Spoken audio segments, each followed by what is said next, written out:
Hello everyone! Kung problema niyo po ay wifi, kung wala po kayong wifi guys, pwede po kayong magpa-load ng halagang 599 pero dapat po ang load niyo po ay may extra po. Dapat 610 po ang ipapa-load nyo.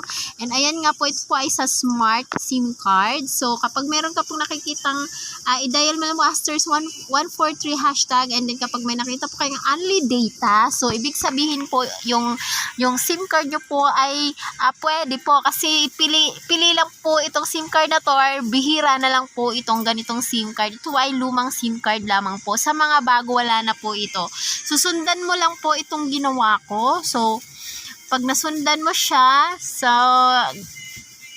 ayun, magkakaroon ka ng only data for 30 days, no? So, ito po yung ginagamit ko.